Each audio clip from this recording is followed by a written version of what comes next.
Salve, sapete come si crea una murrina, si prepara la carta, si realizza un mosaico o si restaura il legno?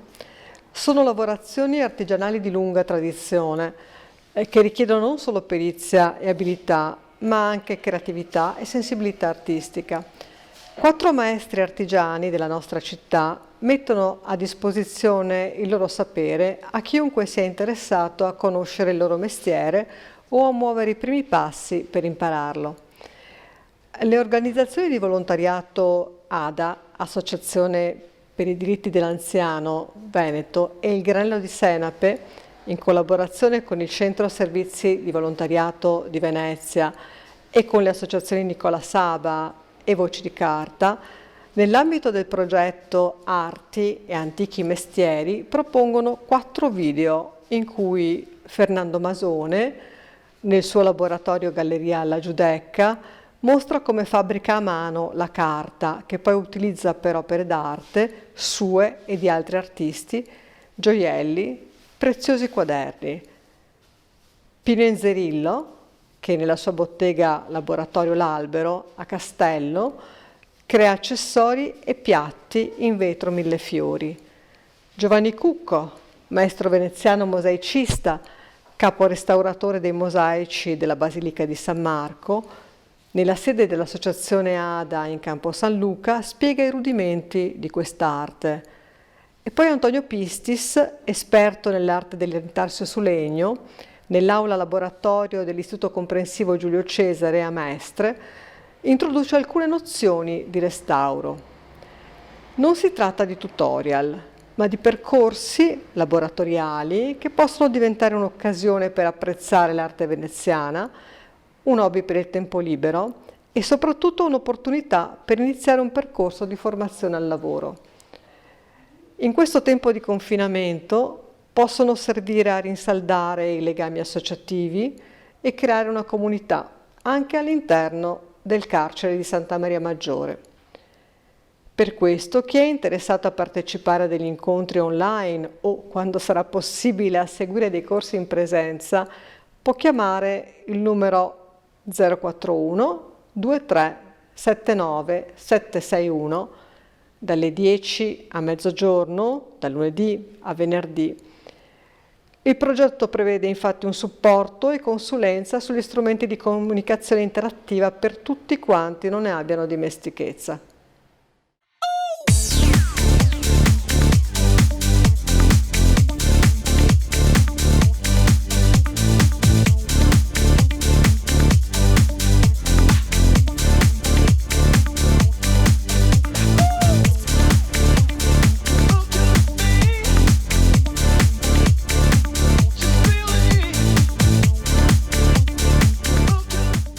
Buongiorno, sono Pino Inzerillo e faccio questo lavoro da tantissimi anni. La tecnica che stiamo per far vedere si chiama microfusione. Micro perché possiamo fare all'interno di questa tecnica, con queste bacchette, lavorazioni con disegno molto piccolo, molto stretto, come l'albero, la farfalla e altri ancora. Naturalmente con questa tecnica non si può fare l'albero, facciamo questa tecnica qua che è un po' più semplice ma molto di effetto. Adesso sposto questo. Ok. Usiamo questi tipi di vetro, naturalmente tutto vetro di Murano. Usiamo bacchette di vari tipi, vari colori e polveri più o meno di grana grossa. Naturalmente abbiamo anche l'avventurina, che è un vetro molto molto particolare che tendono purtroppo a non far più perché è un po' costoso e problematico. Ok, adesso faccio vedere come si forma un medaglione, uno di questi qui. Eccolo qua. Cambio i disegni e i colori, però lo faccio. Ecco. Comincio a tagliare, anzi no, prima spiego i tipi di vetro che abbiamo per fare questa tecnica.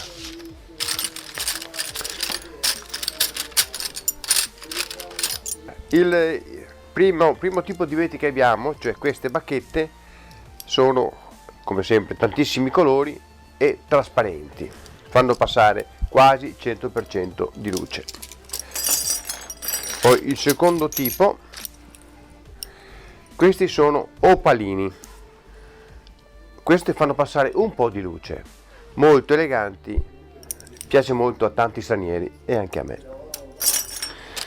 Un altro tipo ancora,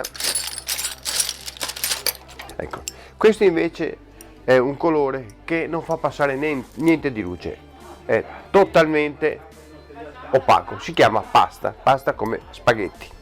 Ok, poi abbiamo quello che più è famoso con questa tecnica, e cioè i millefiori. Si chiamano millefiori perché ogni volta si può cambiare il disegno all'interno e ce ne sono tantissime possibilità, tanti disegni, tanti colori, ogni volta si può modificare e cambiare come si vuole. Questo naturalmente vengono fatte a Murano. Eccolo. Poi abbiamo dei vetri speciali,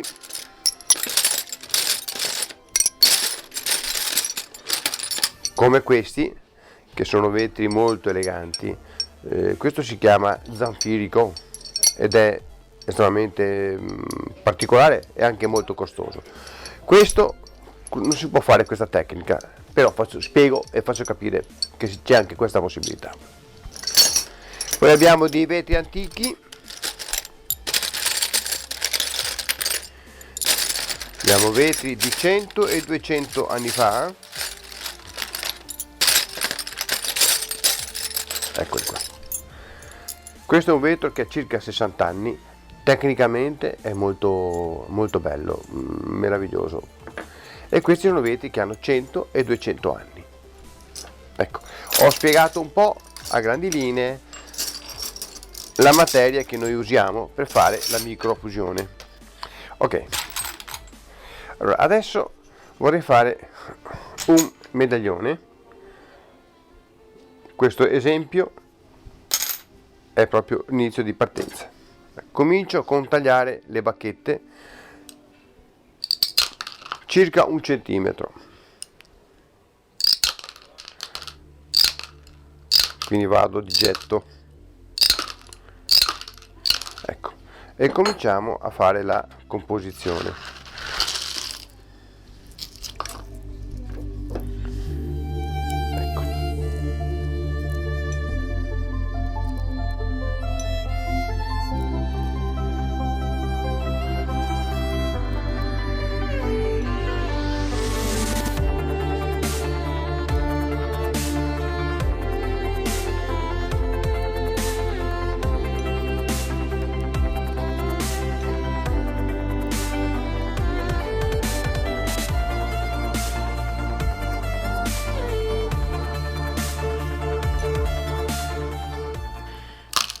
Ancora altri tipi di millefiori.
Adesso all'interno si può mettere anche delle polveri.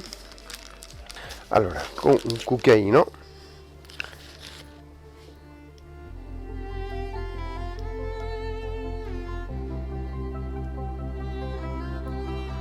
con questa polvere crea come dei brillantini. che poi una volta fuso ha un effetto molto interessante. Ecco, questo è finito. Adesso bisognerebbe fare la fusione, anzi no, prima bisogna mettere un po' di cristallo sopra per creare l'effetto tridimensionale. I colori naturalmente sono facoltativi, uno fa ciò che sente, ciò che gli piace.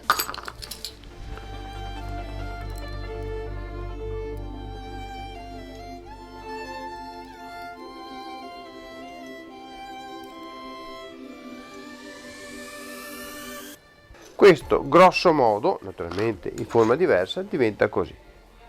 Cioè, ok, questa è una tecnica piuttosto semplice, però estremamente interessante, e si può spaziare con gusto, fantasia e come si vuole. Allora, queste escono dal forno così.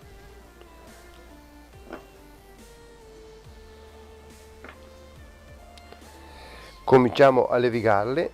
Già abbiamo fatto la prima parte, le abbiamo levigate e vediamo così come è venuto il disegno per poi proseguire se il prodotto è fatto bene. Sembra di sì. Si mola in vari modi, passando diverse macchine, e si ottiene il prodotto finito così. Questo è già una lavorazione più complessa che normalmente non viene fatta così, cioè dai principianti, impossibile. Questo è un lavoro che viene fatto dopo diversa esperienza.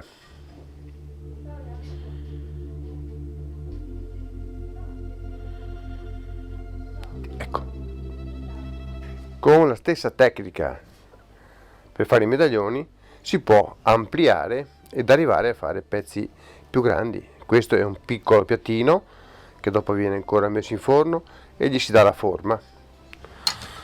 Ecco, qui abbiamo degli esempi di piatti con una composizione un po' più complessa, ma sempre con la stessa tecnica, cioè questa, la composizione su filo di rame.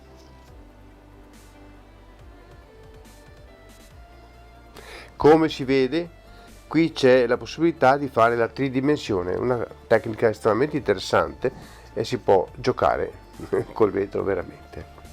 Ecco, qui, ecco.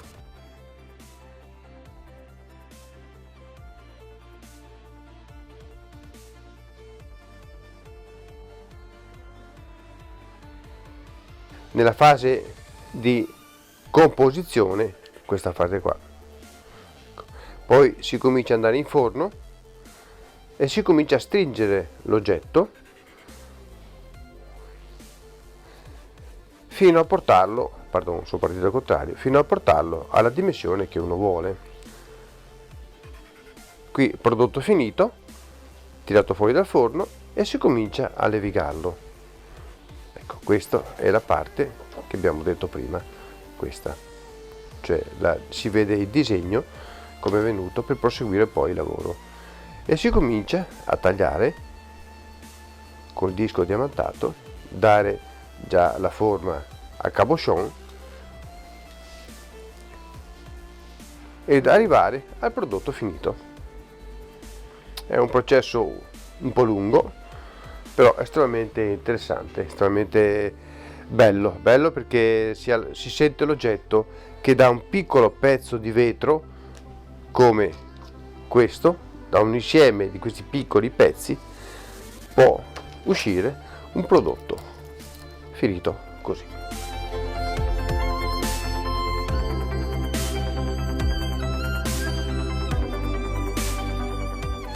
Allora, io vorrei consigliare ragazzi e ragazze, se hanno delle capacità manuali, comunque di provare a creare degli oggetti, ed è estremamente interessante. Cominciando piano piano si sviluppa un disegno, una tecnica, ed è molto gratificante. Provate, ragazzi e ragazze, credo sia una bella cosa trovare un oggetto che si comincia con pochissime cose e si arriva a oggetti un po' importanti. È molto gratificante. Un saluto da Pino, grazie.